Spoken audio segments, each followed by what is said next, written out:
we doing? It's nice and early. I'm on an early shift, that'll do. So you're watching Chris on Real Talk on Monday, 7th of June 2021. Yes, look, I'm in uniform, liking a bit of that. Got a new flat cap. I'm a little bit flat cap obsessed at the moment. I've ordered yet another two. This is a new one. Doesn't fit quite right, but you know, it's all right. But I've ordered another two. They're not coming till July. But yeah, a little bit of flat cap obsessed at the moment. I do like my flat caps, but you know, it is what it is. So if you're wondering why is Chris talking about taking the knee, if you've seen the title to this video and you're wondering why is Chris talking about taking the knee, I'm going to tell you the reason why I want to talk about it. Because I do see what happens on the news, and I do see footballers taking the knee. I personally will never take the knee. And I've had this conversation with a few people before, and it's like, well, why won't you take the knee? Why won't you show solidarity against racism? Blah, blah, blah, blah, blah. And it's not that I don't support the solidarity against racism. I hate racism. It drives me mad. I can't understand why we all just can't get along. No, no, no. The reason why you'll never, ever, ever see me taking the knee, first and foremost, is I am not subservient to anybody regardless of their colour. The same as I would not expect anyone of any colour to take the knee for me on my behalf as a white man. I actually find it quite insulting.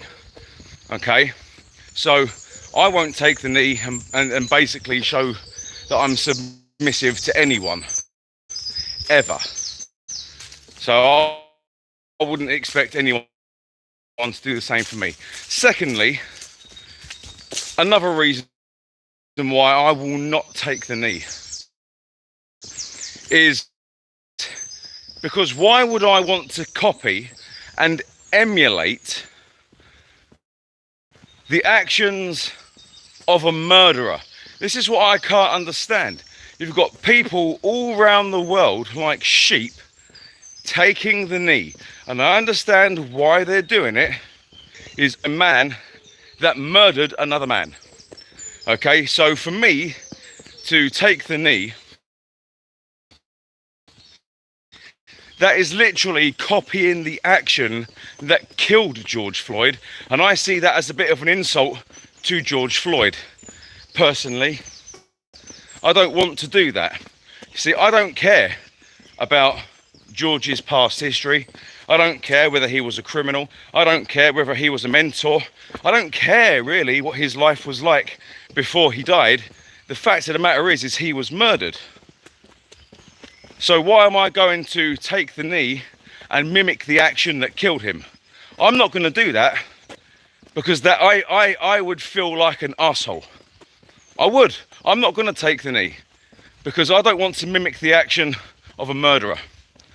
Okay? Now, for me, the best way to stamp out racism is to educate people. I will talk to people about racism. And I will say to people that it's okay to talk about our differences, because by talking about our differences, we can start realising how similar we are, the things that we have in common, the things that we can actually change in our behaviour to make things just and fairer for everybody. Do I believe that there is a gross unfairness within the police forces across the world? Yeah, I do believe there's a gross unfairness in police forces. I think people of different races and colours around the world, no matter where you're from, are treated differently because of that. And I think that's wrong. And the only way that that's going to change is if we, firstly, one, correct our behaviour, no matter where we are, and don't give police a reason to do anything to us. And secondly, to, by our own actions, not be so judgmental towards other people of other races, colours, religions, backgrounds, ethnicities. Excuse my language. Excuse my slurring. It's just frustrating to me, because I brought my kids up. I've got a 12-year-old and I've got a 6-year-old, and they don't see colour as a difference. They never will. You know, and if I ever, and I mean this, ever hear anything come out of their mouth, ever, which I see as a racist comment, whether they meant it or not, you better believe me, I'm going to be punishing them. And I'm going to be telling them that what they are saying is wrong. But rest assured that if anything ever came out of their mouth, it's not because it came from me. It never would. It's because they probably heard it from someone else at school. And this is something else we need to start tackling, is racism within schools. It drives me mad to know that there is racism within schools, in the youngest members of society. And why is it in schools? I'll tell you why it's in schools. Because it's taught at home by people who should know better. You see, teaching kids that they should start judging people by the colour of their skin, or based on where they're from, or the language they speak, or the religion they hold. It makes no difference to me. I see a human being, and it doesn't matter where they're from or what they look like. But unfortunately, there are some kids out there who, because of their upbringing, because of their parents, they get told that white man is the devil. And I've heard this. You see, from when a couple of years ago, I can be down at my son's primary school and I can hear a 6-year-old. I'll never forget this. I heard a 6-year-old say quite openly in front of about 20 people and a teacher say, "I hate white people." Excuse me, what did you say? I hate white people. I don't like white people. They're evil. Now, why would a 6-year-old come out with that if they'd never heard that at home? 6-year-olds don't make that sort of thing up. No, that's mum and dad teaching them that. You see, any child that has any kind of animosity towards anyone based on their colour, that needs correcting. That needs to stop. The only way racism is going to stop, and I want it to stop, is if we all teach our kids how to be decent human beings. That's all it takes. That's all it takes. You teach your kids to be good, they'll grow up to be good. If you teach your kids to see the difference in people and to insult people based on what they look like, they're going to grow up, and it's going to be, they're not going to grow up, they're going to grow up to think that, and they're going to believe that, and that's going to be one of the worst things in the world that they can do and be, is be a racist. So when someone asks me, "Chris, why don't you take the knee? Why don't you believe in the cause?" It's not that I don't believe in the cause, it's I won't take the knee because I believe it's an insult to George Floyd.